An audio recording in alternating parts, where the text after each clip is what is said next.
Colección Mente Sana. El poder del pensamiento.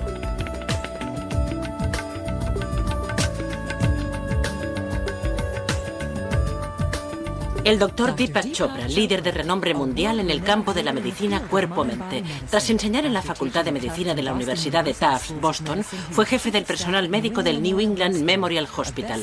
Es autor de éxito de 12 libros, entre ellos Cuerpos sin edad, Mentes sin tiempo y Curación cuántica. Y el director del Instituto de Medicina Cuerpo-Mente de San Diego, California. Muchas gracias. Es un gran honor estar aquí hoy y un privilegio poder compartir estos conocimientos. También es un signo de nuestros tiempos el hecho de que estemos preparados para recibirlos. Si consideramos los últimos 10, 15 años de la revolución que hemos dado en llamar revolución de la medicina cuerpo-mente, es obvio que hemos asistido a un desarrollo secuencial de los conocimientos en esta área. Hace unos 15, 20 años nos dimos cuenta, al menos algunos profesionales de la medicina, pero muchos más que el público general, de que por medio de una serie de intervenciones era posible prevenir algunas enfermedades crónicas. Este descubrimiento marcó el inicio de la era de la medicina preventiva. Esto nos condujo a otra fase en la comprensión de la medicina cuerpo-mente, en la que no solo es posible prevenir la enfermedad mediante cambios en la actitud, la dieta y la conducta, sino que también es posible activar una respuesta curativa desde nuestro interior. El cuerpo humano ha evolucionado a lo largo de millones o cientos de millones de años para albergar una inteligencia extraordinaria, la inteligencia del cuerpo humano. Y esta inteligencia es el genio supremo que refleja la sabiduría del universo. El cuerpo humano puede considerarse una exquisita farmacia de la naturaleza. Nuestro cuerpo es capaz de fabricar medicamentos asombrosos, tranquilizantes, somníferos, inmunomoduladores y antihipertensivos. Son sustancias que el cuerpo puede sintetizar en la dosis y en el momento adecuados para el órgano que lo precise. No tienen efectos secundarios y el prospecto viene con el envase. El envase es vuestro interior. A esta era la he denominado la era de la curación cuántica. Pero de hecho esta consideración nos ha permitido avanzar un paso más. Ahora estamos empezando a comprender el potencial de la fisiología humana, gracias al cual no solo es posible prevenir una serie de enfermedades, no solo es posible activar una respuesta curativa desde el interior del organismo, sino que también es posible mantener un estado de equilibrio. Es posible mantener una interacción exquisita y armoniosa entre los elementos y las fuerzas de este sistema que llamamos cuerpo-mente durante un largo periodo de tiempo.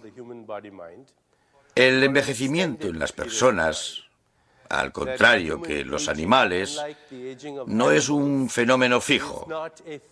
Científicos y otros expertos sospechan hace tiempo que el envejecimiento humano es variable. Se acelera en condiciones de estrés. Puede ralentizarse con el enamoramiento. Pero lo que es más importante es que una serie de estudios realizados durante los últimos años revelan que el envejecimiento humano podría ser reversible. Los científicos miden el envejecimiento humano por medio de biomarcadores. Los biomarcadores son factores como la tensión arterial, la densidad ósea, la regulación de la temperatura corporal, el porcentaje de grasa en el cuerpo, la capacidad aeróbica, que es la capacidad de utilizar oxígeno, factores como la proporción de colesterol bueno, la masa y el tono musculares, el nivel de hormonas del sexo en el cuerpo humano, el umbral auditivo, la visión. Estos son algunos de los biomarcadores más usuales del envejecimiento. Y una serie de estudios realizados en los últimos años han revelado que es posible cambiar estos biomarcadores en la dirección opuesta, lo que llevaría a la extraordinaria conclusión de que lo que conocemos como edad cronológica no tiene por qué ser equivalente a la edad biológica. Hemos descubierto que una persona puede tener 25 años biológicamente, pero cronológicamente es mucho mayor. Cronológicamente tiene 50 o 60 años, pero se encuentra física y mentalmente en forma. Al medir sus biomarcadores, su edad biológica es muy inferior. Por otro lado, puede darse el caso de otra persona que es muy joven, de unos 25 años, pero que está física y emocionalmente quemada. Al medir sus biomarcadores, refleja la edad de una persona mayor. Así pues, el envejecimiento es variable. Es un proceso reversible. Y esta posibilidad no solo se da en el cuerpo físico, o las intervenciones para darle marcha atrás no solo se realizan en el cuerpo físico, sino también en el cuerpo emocional, del que hablaremos, y por medio de la experiencia espiritual. Una serie de estudios indican que cada una de estas intervenciones actúa de forma independiente. Algunas desde el entorno, algunas desde el propio cuerpo, algunas desde la psicología y las emociones y otras por medio de la experiencia espiritual. Por ejemplo, hace unos años, unos científicos de la Facultad de Medicina de Tufts sometieron a un experimento a personas de entre 60 y 72 años, aunque también los había aún mayores, de más de 95 años. Iniciaron un programa de ejercicio físico que incluía un programa de entrenamiento progresivo con pesas. Al cabo de un tiempo, cuando midieron los biomarcadores de envejecimiento y se midieron 10, todos habían revertido. Algunas personas que tenían entre 60 y 72 años estaban más en forma, tenían más energía y resistencia y podían levantar pesas mayores que otras personas de 25 años. Fue todo un descubrimiento porque nos demostró por vez primera que debemos cambiar nuestras expectativas en relación con el envejecimiento. Otro estudio aún más interesante fue el realizado por una científica, una psicóloga de la Universidad de Harvard, llamada Ellen Langer, que a mediados de los 80 había anunciado en el periódico de Boston que necesitaba personas de más de 75 años para que participaran en lo que hoy, en retrospectiva, podríamos llamar un experimento en el tiempo. Todas ellas tenían más de 75 años y se las llevó a un centro apartado, a algunos kilómetros de distancia de Boston, donde se había recreado un ambiente de los años 50, en concreto de 1959. Veían películas de la época como Anatomía de un asesinato o La gata sobre el tejado de zinc. En la televisión veían a Fidel Castro y a Khrushchev. Disponían de revistas como Life, el Saturday Evening Post de aquel año. En definitiva, se había hecho una réplica de todos los estímulos sensoriales de los 50. La premisa que impulsó este estudio es que a veces una experiencia recordada puede crear el mismo flujo de neurotransmisores y hormonas que la experiencia real.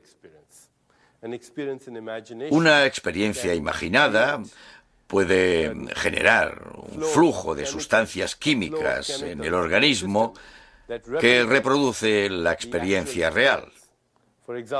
Por ejemplo, si ahora cerrarais los ojos e imaginarais que estáis chupando un limón, podéis intentarlo si queréis.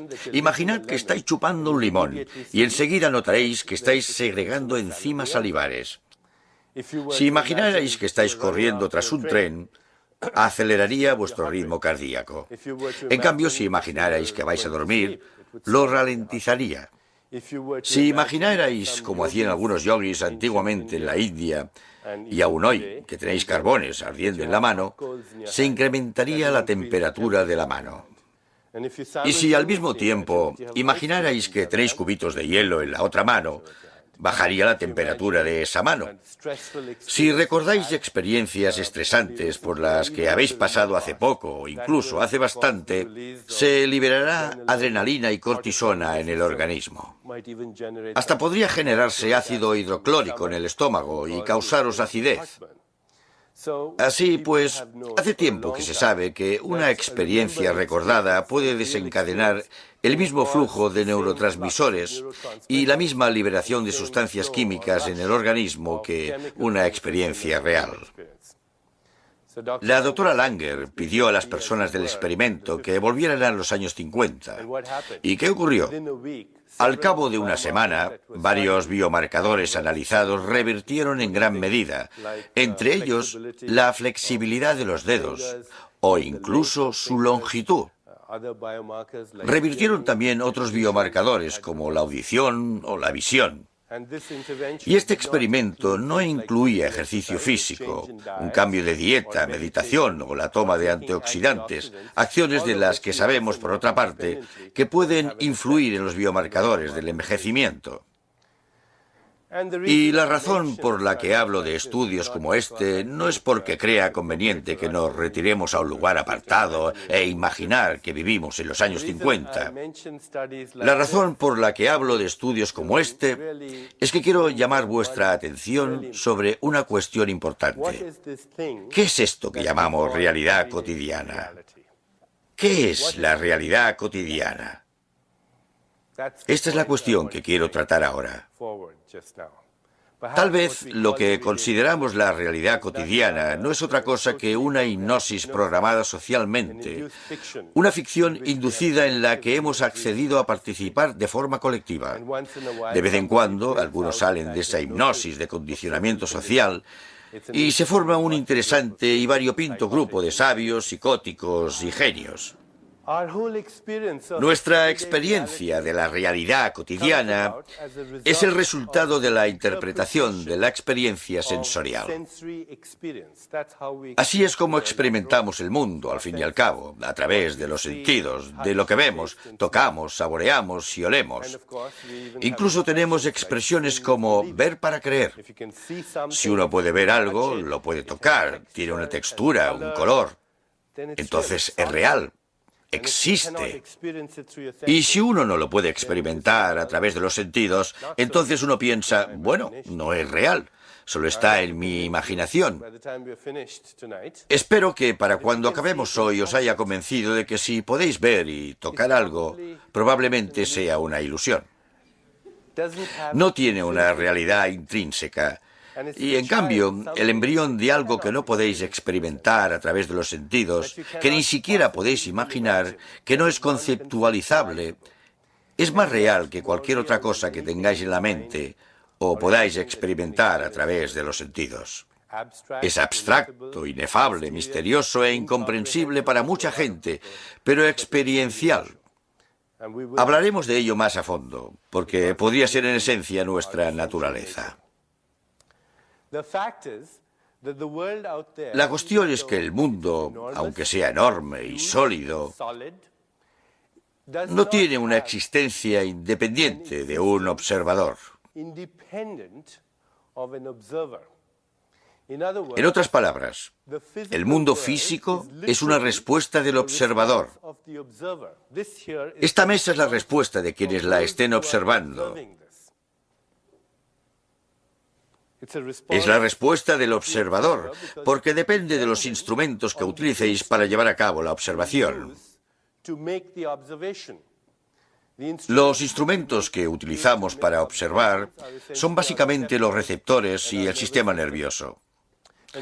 Y la forma en que utilizamos estos instrumentos y la forma en que hemos aprendido a utilizarlos nos proporciona una determinada imagen de la realidad.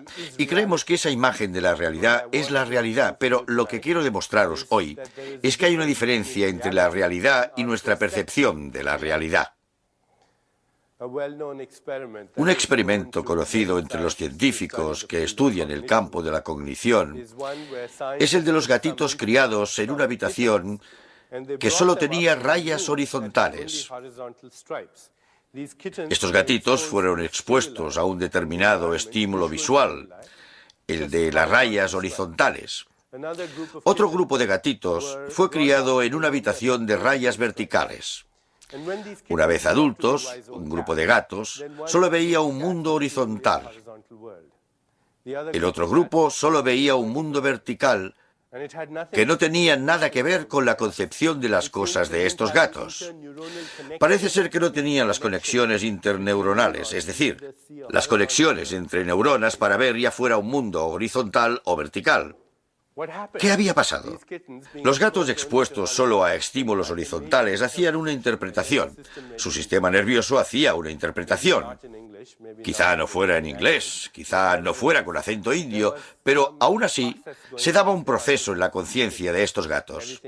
Todo parece horizontal, así que todo debe de ser horizontal. De hecho, su sistema nervioso se había desarrollado de tal modo que acabó reforzando esa interpretación, por lo que al final lo que veían era su interpretación. Puedo aseguraros que la mayor parte de lo que vemos es una interpretación, y no hablo metafóricamente. Es una función de nuestros receptores y el modo en que hemos aprendido a utilizar esos receptores. Esto es válido para todos los seres vivos, no solo para los seres humanos. Una abeja, cuando ve una flor, como no percibe el mismo espectro de longitudes de onda de la luz que nosotros, pero ve la radiación ultravioleta, percibe esta radiación.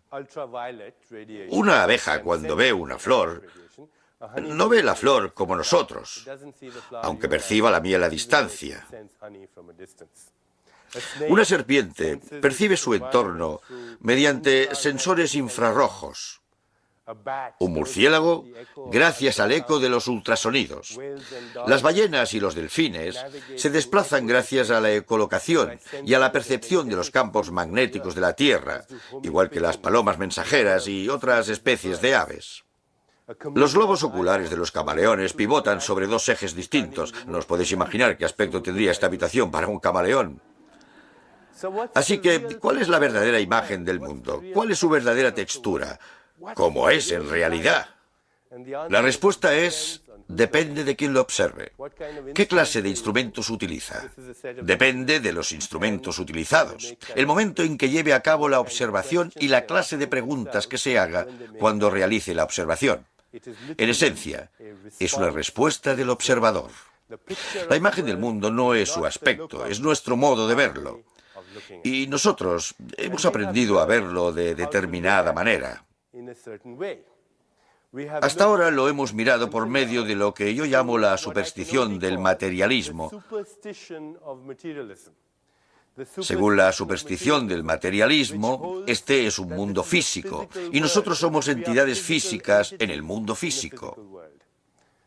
Esta es la superstición del materialismo. Sostiene que debemos confiar en los sentidos, cuando hasta el sentido común nos indica que los sentidos son la prueba menos fiable de la realidad. Al fin y al cabo, los sentidos nos dicen que la Tierra es plana, cosa que nadie cree ya. Los sentidos nos dicen el suelo que pisamos está quieto, si bien sabemos que está girando a una velocidad vertiginosa y que se desplaza por el universo a miles de kilómetros por hora.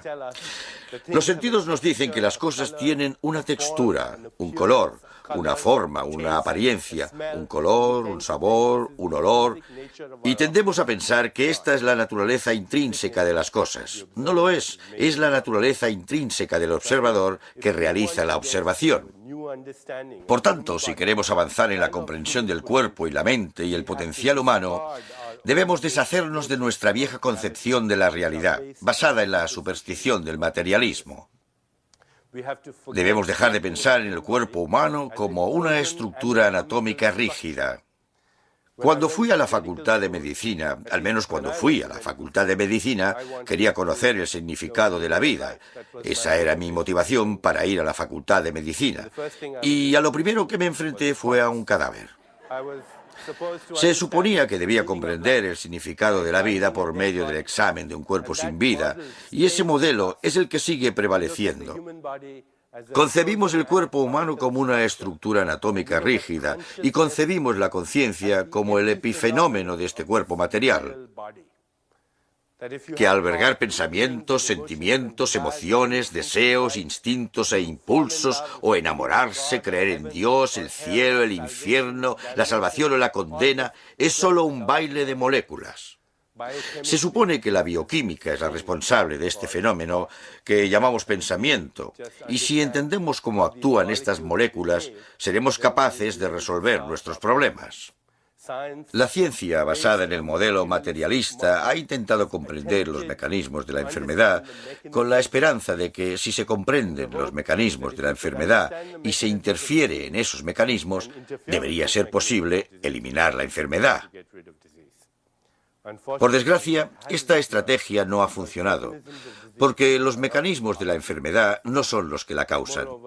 Además, las condiciones que llevan a la enfermedad no son las que llevan a la salud. La salud no es la mera ausencia de enfermedad, sino un estado de vitalidad, de energía, de creatividad, en definitiva, un estado superior de la conciencia. Veamos, pues, un modelo que va más allá del materialista.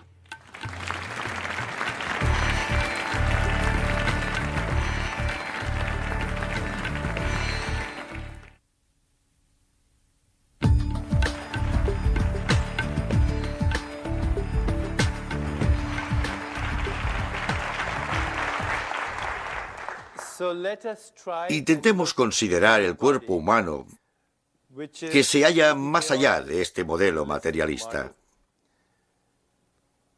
Centrarse en los mecanismos de la enfermedad e interferir en ellos puede influir en el desarrollo de la enfermedad. No hay duda al respecto. A pesar de que la medicina moderna esté basada en este eficaz modelo, se basa en la idea de que si sabemos cómo se multiplican las bacterias e interferimos en ese proceso con el antibiótico adecuado, no deberíamos volver a tener infecciones. O que si sabemos cómo se replican las células cancerosas al nivel del ADN e interferimos en ese proceso con la quimioterapia adecuada, deberíamos acabar con el cáncer. O que si sabemos cómo se une el ácido hidroclórico a sus receptores en las paredes del estómago e interferimos en ese proceso, no deberíamos tener úlceras. Este método funciona en algunos casos, y el modelo materialista es extremadamente eficaz en el tratamiento de enfermedades agudas. Pero si consideramos el espectro global de enfermedades en la sociedad, vemos que el modelo materialista no altera de forma significativa la incidencia general de la enfermedad en la sociedad, su incidencia, morbilidad y mortalidad. De hecho, cuando se trata una enfermedad, a veces se siembran inadvertidamente las semillas de una enfermedad futura. Se ha calculado que 1,5 millones de personas en Estados Unidos padecen anualmente de infecciones resistentes a antibióticos contraídos solo en hospitales. De hecho, miles de pacientes mueren de esas infecciones. Unos estudios han revelado que gastamos más de 3.000 millones de dólares al año en el tratamiento de infecciones iatrogénicas, es decir, infecciones contraídas en hospitales. Que la causa número 1 de la drogadicción en el mundo no son las drogas que se venden en la calle, sino las recetas prescritas por médicos. Que a pesar del hecho de que haya más investigadores del cáncer que enfermos de cáncer, la incidencia de esta enfermedad ha aumentado durante los últimos 30 años. Un médico amigo mío me comentó hace unos años que había más gente que vivía del cáncer que la que moría debido a él. Un estudio publicado hace unos años en el New England Journal of Medicine reveló que en un hospital universitario el 36% de los pacientes padecían de enfermedades iatrogénicas, es decir, enfermedades debidas a una intervención médica, enfermedades contraídas durante la hospitalización o una visita al médico. También se ha calculado que entre el 30 y el 50%, y en algunos estudios hasta el 80% de la población de Estados Unidos, Gran Bretaña y Canadá, toma un medicamento prescrito cada 24 horas. Así pues, yo opino que algo no funciona en este modelo materialista, que es muy eficaz en el tratamiento de la enfermedad aguda, pero que también nos hace creer que la solución a nuestros problemas reside en una pastilla mágica, una solución instantánea, una solución mágica que tiene efecto al instante, porque conocemos los mecanismos de la enfermedad. Como he dicho antes, los mecanismos de la enfermedad no son los condicionantes de la enfermedad, y estos, a su vez, no son los de la salud. Si queréis comprender los condicionantes de la salud, hay que plantearse una cuestión más profunda. ¿En qué consiste la vida? La vida, no solo como se manifiesta en nuestro cuerpo y mente, sino la vida en esencia, tal como se manifiesta en todas las formas de vida. ¿En qué consiste la vida? La ciencia trata de definirla por medio de sus manifestaciones, sus mecanismos. Hace poco le pregunté a un científico amigo mío, un médico, ¿sabrías definir la vida? Y él me contestó, sí, claro, es una enfermedad de transmisión sexual incurable. Si queréis conocer el significado de la vida, creo que tenemos que indagar un poco más.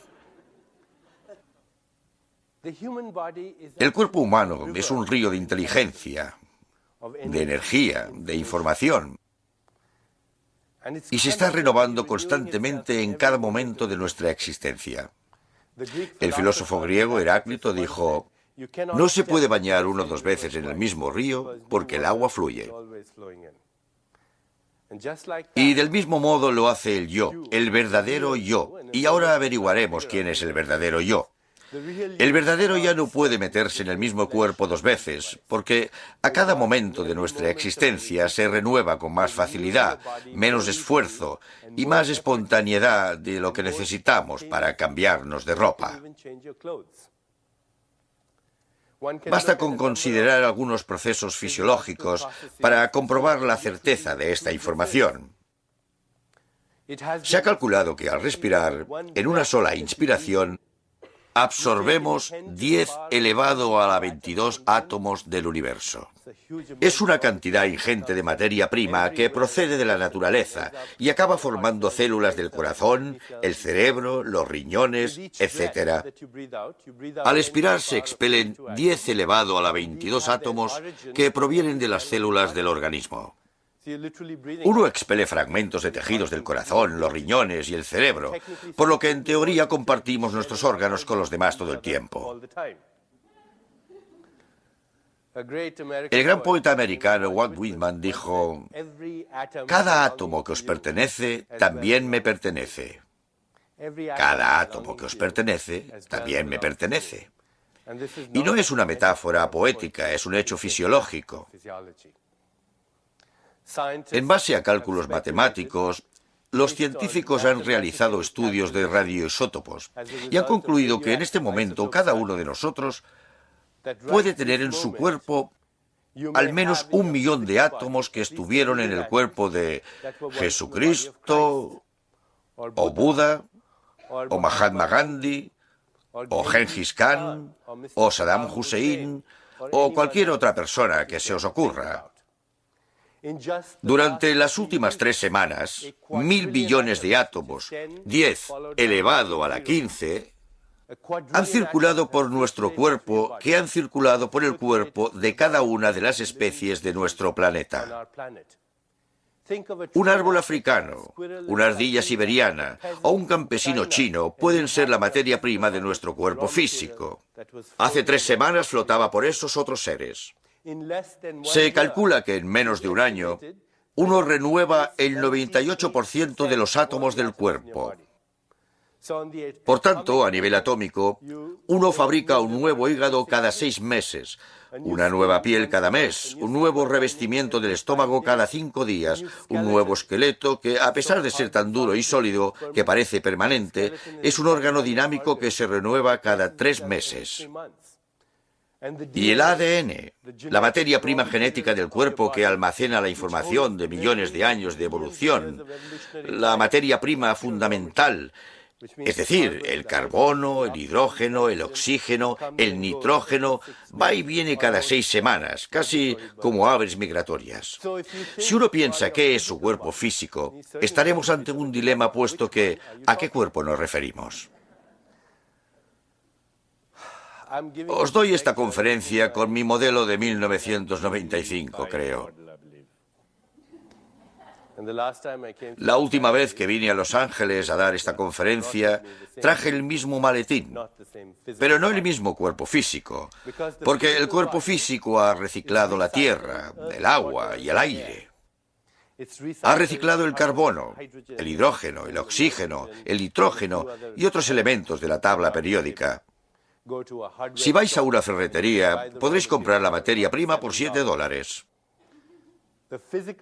El cuerpo físico es tierra, agua, aire reciclados, elementos reciclados, que van y vienen en un abrir y cerrar de ojos. Y la expresión que todos conocemos sobre el polvo, de que venimos del polvo, circulamos durante un tiempo y luego nos convertimos en polvo, es una expresión literal. Somos polvo. Estamos hechos de polvo. Me gustaría sugeriros una posible alternativa de vernos a nosotros mismos. Y esa posible alternativa sería que quizá no seamos nuestro cuerpo físico, que lo que llamamos cuerpo físico tal vez solo sea un lugar donde residan nuestros recuerdos y sueños en el presente, que confundimos el caballo con el jinete, que el verdadero yo no son estas moléculas sobre las que cabalgo. En una de sus obras, William Shakespeare utiliza esta expresión: estamos hechos de la materia de la que están hechos los sueños. Tal vez no sea una metáfora poética, tal vez sea un fenómeno fisiológico. De hecho, al analizar la bibliografía que estudia el campo cuerpo-mente, alma y espíritu, he encontrado estudios, casos y observaciones fascinantes que se derivan de este campo. Un cardiólogo amigo mío llamado Dr. Bruno Cortés, de la ciudad de Chicago, informó hace poco del caso de una mujer joven de unos 30 años que acababa de someterse a un trasplante de corazón. Poco después de la operación, al recuperarse de la anestesia general, sintió fuertes antojos de nuggets de pollo y cerveza. Al mismo tiempo, tenía sueños en los que veía a una persona, y esta persona conversaba con ella y le decía que se llamaba Tibi, lo que fuera, que la quería, que le tenía el corazón robado. Una vez le dieron el alta, fue a la biblioteca, buscó las necrológicas y encontró a un Timmy de 19 años que al salir de un restaurante de comida rápida, donde había tomado mucha cerveza y nuggets de pollo, tuvo un accidente mortal con la moto. Ella llevaba su corazón, él era el donante. Desde entonces, el doctor Cortés y otros cardiólogos estudian la memoria celular en pacientes sometidos a trasplantes. Cuando me enteré de este caso, le dije a mi amigo que, de haber sido 10 años atrás, probablemente les habría dado al cardiólogo y a la paciente 100 miligramos de toracine y habría llamado a un psiquiatra. Pero vivimos en una época muy interesante. No podemos permitirnos proceder ya de ese modo. En la actualidad, en 1995, nos encontramos en lo que solo podemos denominar el clímax del derrocamiento de la superstición del materialismo. De hecho, nuestra tecnología se basa en este derrocamiento de la superstición del materialismo. Hoy en día, si podemos utilizar un fax, escuchar un programa de radio o ver la televisión, es porque la tecnología se basa en una premisa básica descubierta por los científicos. Esta premisa básica es que la naturaleza esencial del mundo material es que no es material. La materia esencial del universo es la no materia. Estas tecnologías no habrían sido posibles si los científicos no hubieran perforado la máscara de la materia. Estas tecnologías no habrían sido posibles si los científicos no hubieran perforado la máscara de la materia para penetrar en el mundo de la energía y la información. La materia esencial del universo es la no materia. Lo que es interesante es que no se trata simplemente de no materia. Podría ser no materia inteligente. Si acudiéramos a un buen físico uno especializado en cuántica, podríamos preguntarle acerca de la verdadera naturaleza de los seres físicos. Él contestará que no son físicos, que el cuerpo humano está formado por átomos. Los átomos, a su vez, por partículas subatómicas que se mueven a grandes velocidades por espacios enormes. Y estas partículas subatómicas, aunque las llamemos partículas, no son entes reales.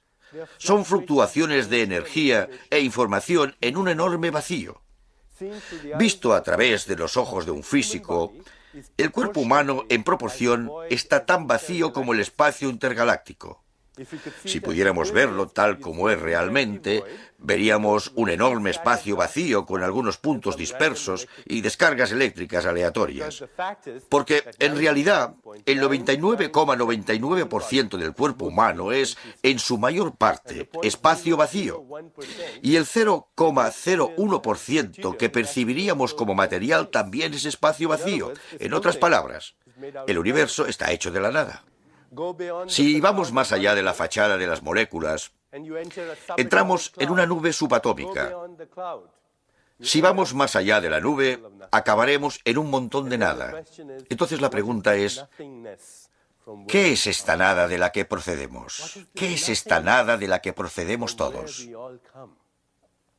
El gran poeta sufí Rumi, que vivió en el Líbano, en el Oriente Medio, hace 1000 años, dijo: girando salimos de la nada, estrellas en expansión como el polvo.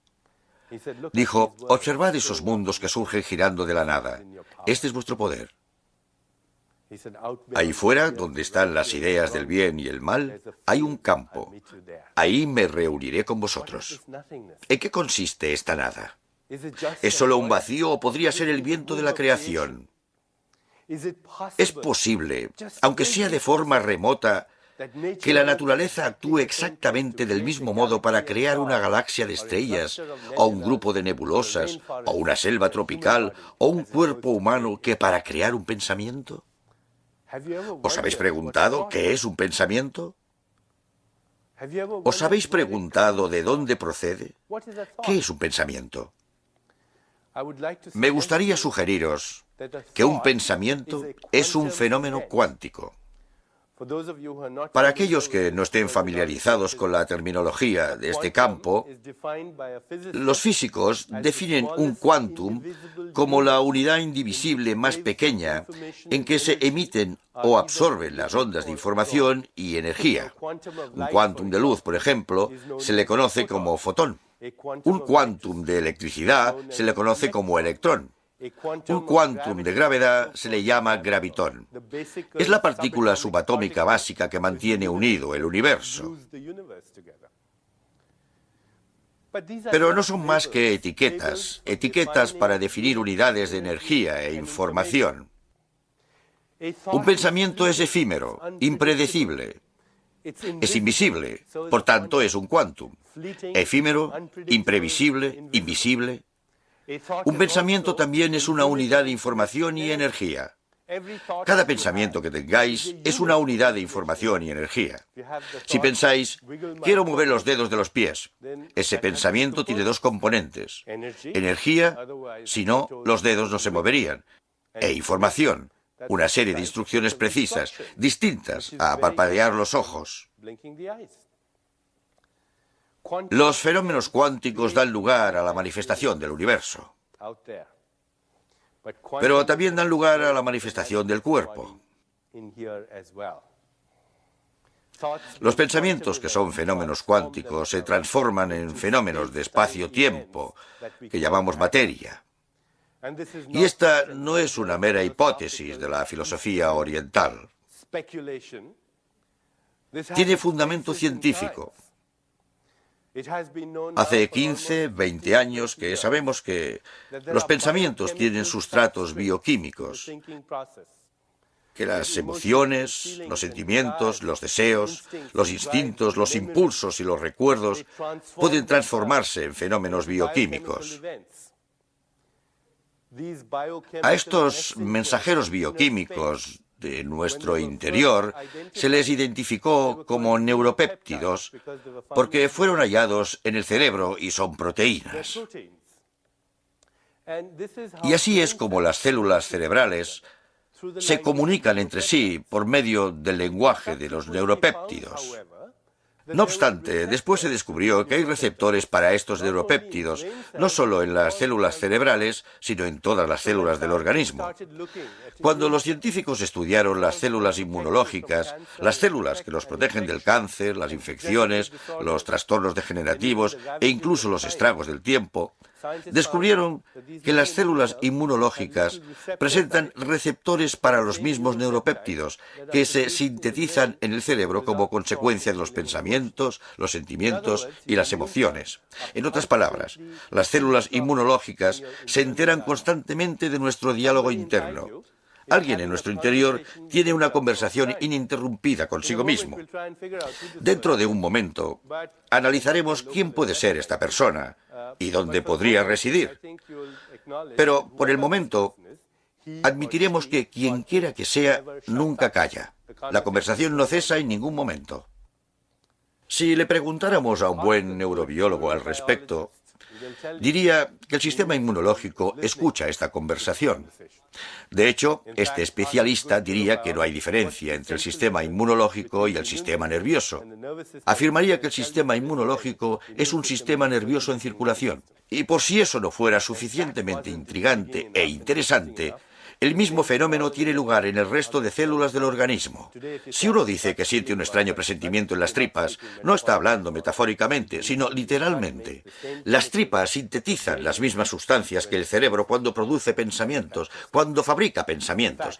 De hecho, uno podría fiarse un poco más de sus tripas, porque las células de las tripas no han evolucionado al estadio en que dudan de sus pensamientos. Lo que trato de decir es que este cuerpo de moléculas, en realidad, es la experiencia objetiva de la conciencia. Y la mente es la experiencia subjetiva de la conciencia. Pero los dos son inseparables. Son el mismo fenómeno bajo diferentes disfraces. Experimentamos la información y la energía. Y ello no debería ser tan difícil de entender hoy, porque vivimos en un mundo de información y energía. Hoy la tecnología es tecnología de la información. Experimentamos la información y la energía subjetivamente a través de la mente. Y experimentamos la información y la energía objetivamente a través del cuerpo, pero también a través del mundo físico. Que el mundo físico exterior está formado por información y energía que experimentamos a través de nuestros sensores. Nuestros sensores son transductores que convierten la información y la energía en sabores, texturas, formas y colores. Nosotros, vosotros y yo, asociamos estas formas, texturas, colores, sabores y olores con ese campo, que es un flujo ambiguo e incesante de quántums de información y energía.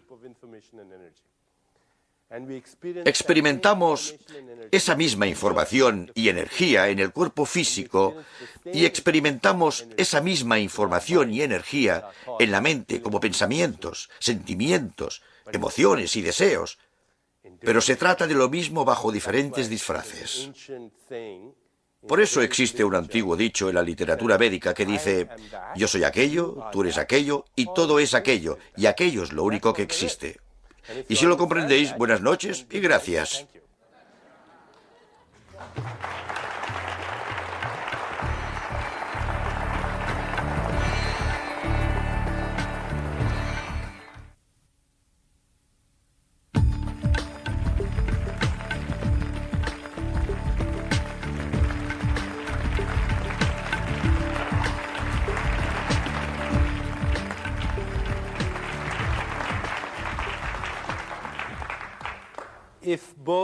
Si tanto el cuerpo como la mente son redes de energía e información de una realidad más abstracta, entonces La siguiente pregunta es, ¿en qué consiste ese campo abstracto de donde se generan la información y la energía? Volveré enseguida sobre este tema, pero ahora quiero deciros que comprender la inseparabilidad entre la mente y la materia, no solo en nuestra fisiología, sino también en la de la naturaleza, es crucial para nuestra supervivencia, no solo como especie, sino para la supervivencia del planeta. Hablo en serio. Hemos pasado por una historia evolutiva turbulenta, y cualquiera que conozca el concepto de la evolución darwiniana conocerá la noción de la supervivencia de los más adaptados. Esta expresión, referida a nuestra especie, era oportuna cuando vivíamos en tribus de cazadores y recolectores en los bosques y teníamos que defendernos de los depredadores.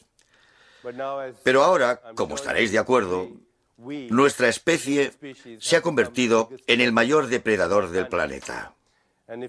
Si conocéis la historia de los depredadores, sabréis que están condenados a la extinción. Si queremos sobrevivir como especie y garantizar la continuidad del planeta, necesitamos una clase de evolución distinta a la evolución darwiniana. Jonas Salk, el gran científico, filósofo y humanista, ha acuñado la expresión evolución metabiológica. La evolución física ha finalizado.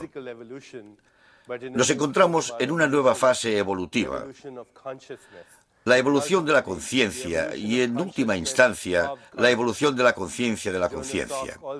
A Jonas Salk también debería atribuírsele haber acuñado el término supervivencia de los más inteligentes, en lugar de la supervivencia de los más adaptados.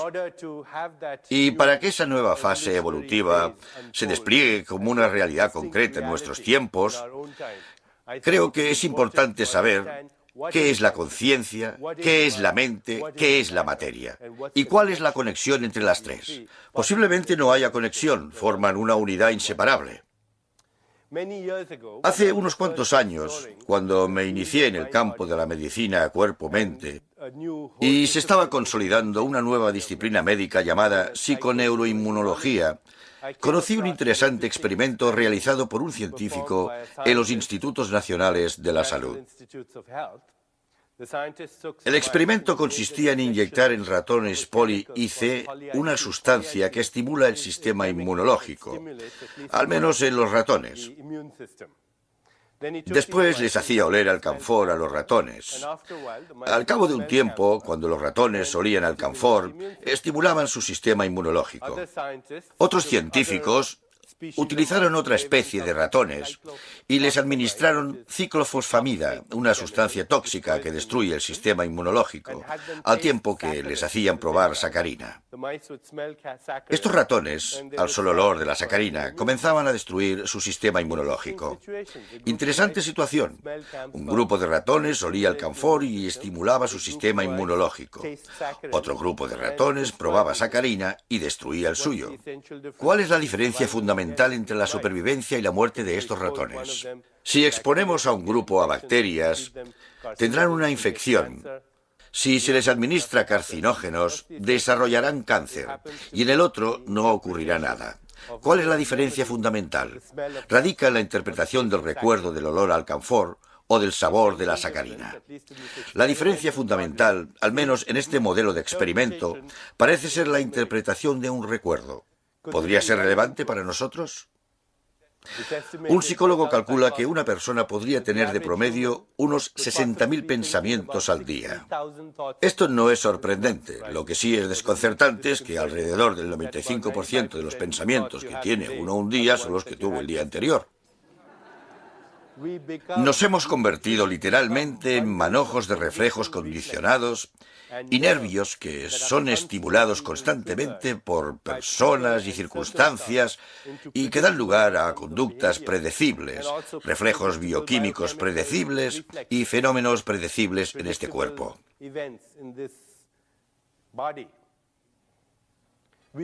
Nos hemos convertido en víctimas de nuestros propios recuerdos. que evocamos una y otra vez. La ironía, por supuesto, es que mi suplicio de hoy es el remanente de ayer. Creo que es crucial comprender aquí cómo sería posible cambiar los fenómenos bioquímicos, fisiológicos y experimentales. Si estas transformaciones en el organismo vienen condicionadas por la energía y la información, y si la energía y la información vienen condicionadas por la interpretación, los pensamientos, los sentimientos y las emociones, entonces, quizá observando este proceso, seremos capaces de influir en las expresiones de estos estados de energía e información, las expresiones bioquímicas, las expresiones de conducta, etc.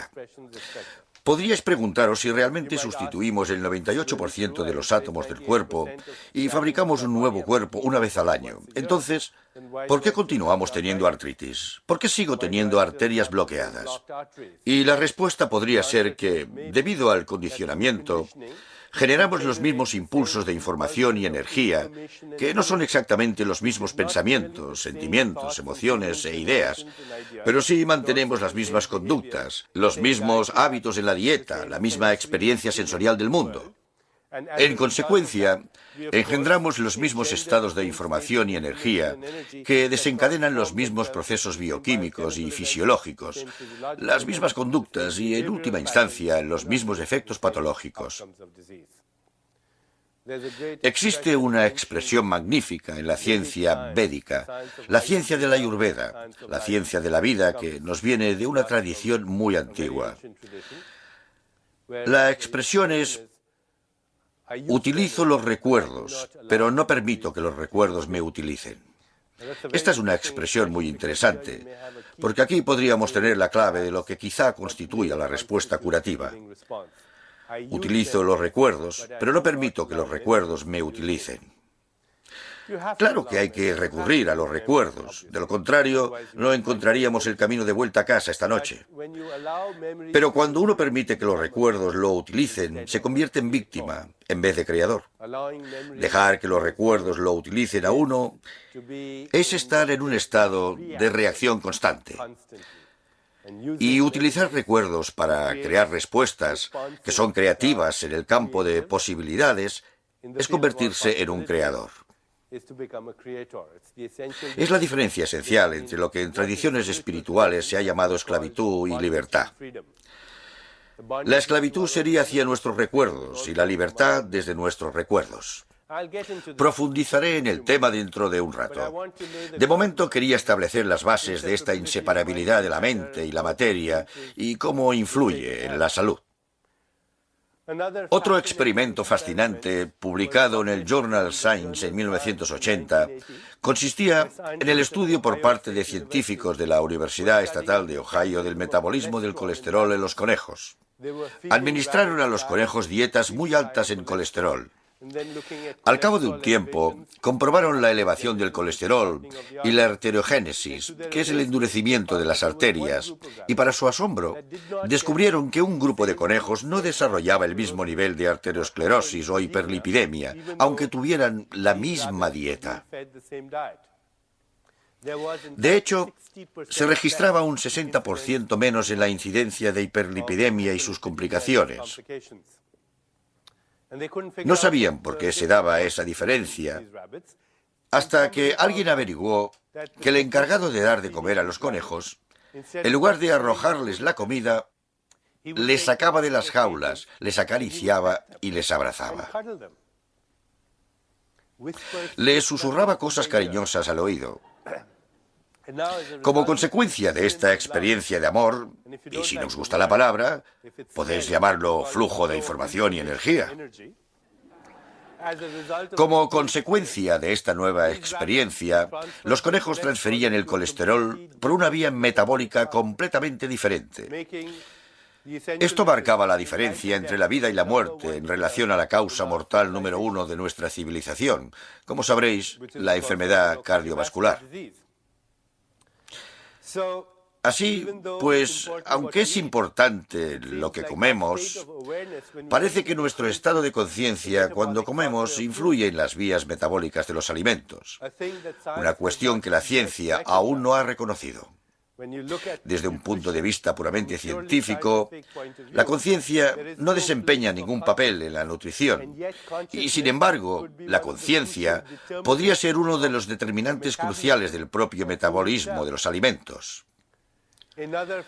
Leí otro estudio fascinante hace unos años en el Journal Pediatrics. Científicos e investigadores de la Facultad de Medicina de la Universidad de Miami estudiaban la capacidad de desarrollo en bebés prematuros, nacidos entre 8 y 10 semanas antes de lo previsto. Repartieron los bebés en dos grupos. En un grupo, las cunas tenían orificios a través de los cuales un investigador podía meter la mano y acariciar al bebé unas 3 veces durante aproximadamente 15 minutos.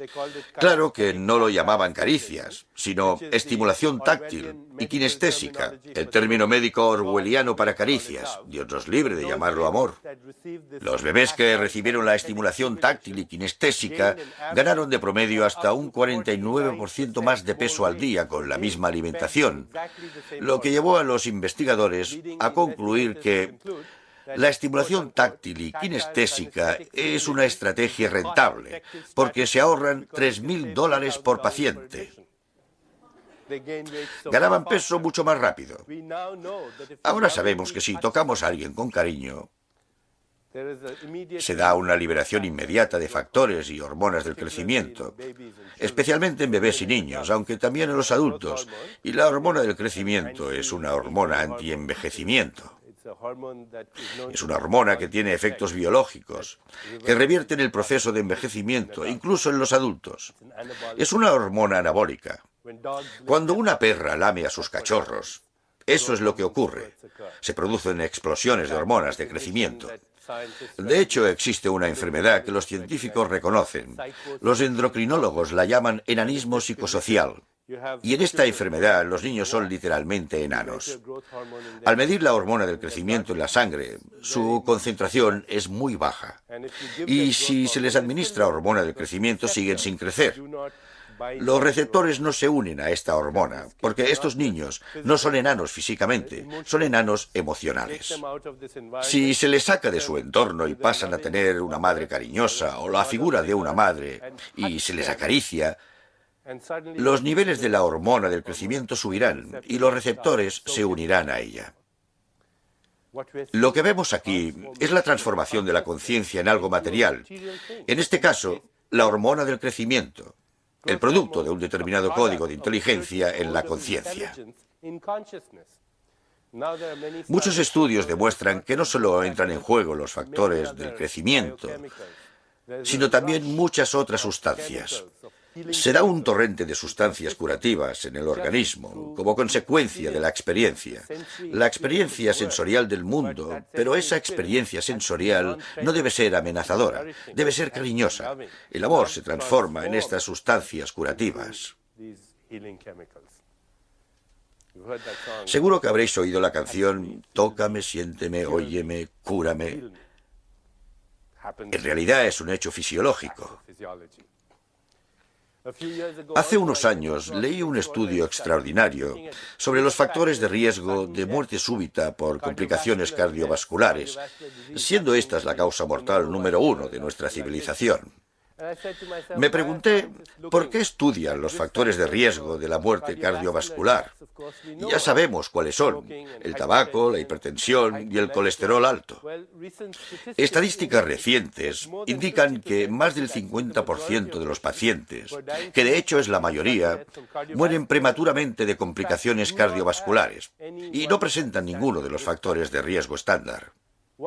¿Qué descubrieron? Que el desencadenante número 1 de los accidentes coronarios mortales es la insatisfacción laboral entre los que odian su trabajo. Existe un concepto muy interesante en la medicina ayurvédica. De hecho, es una ley espiritual denominada la ley del Dharma. La palabra Dharma en sánscrito significa propósito en la vida. Según la ley del Dharma, estamos aquí por una razón, que consta al menos de 3 componentes. Número 1.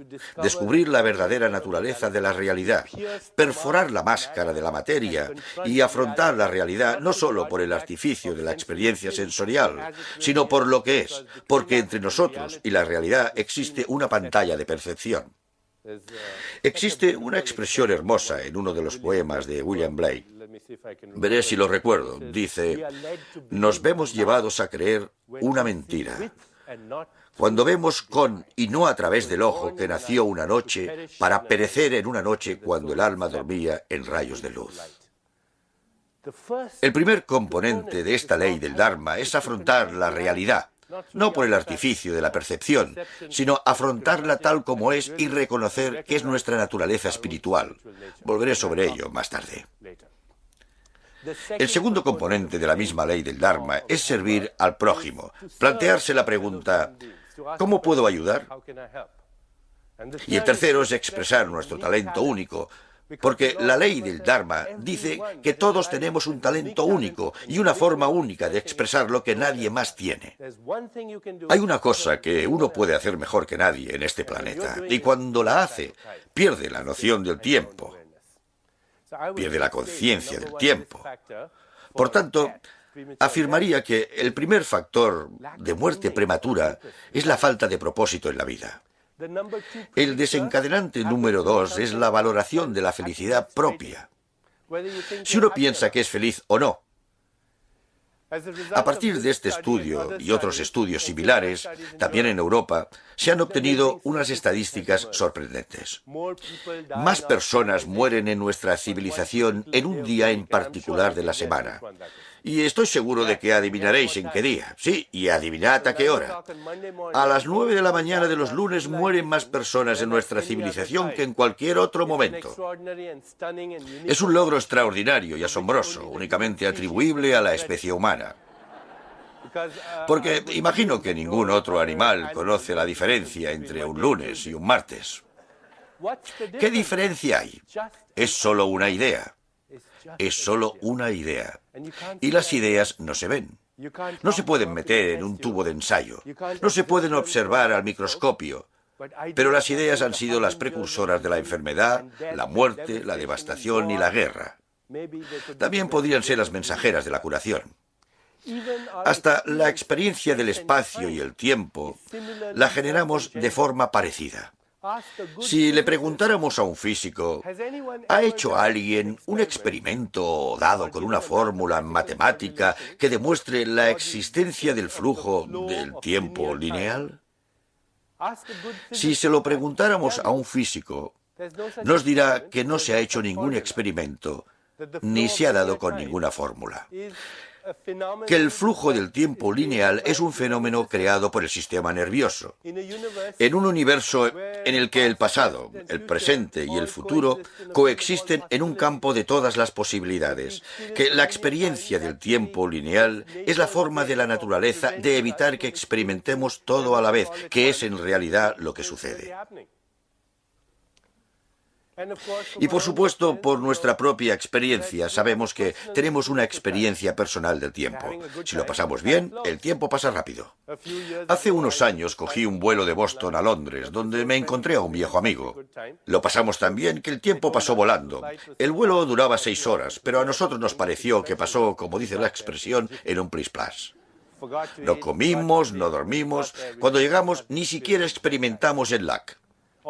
Todos estos ciclos biológicos, ciclos fijos de descanso y vigilia, todos estos ritmos que orquestan la digestión y el metabolismo se reestructuraron. Como consecuencia de la experiencia, lo pasamos bien. Todos conoceréis a personas de vuestro entorno que parecen la viva imagen de la expresión «se me acaba el tiempo». Ven el mismo reloj que todos, pero para ellos va mucho más rápido.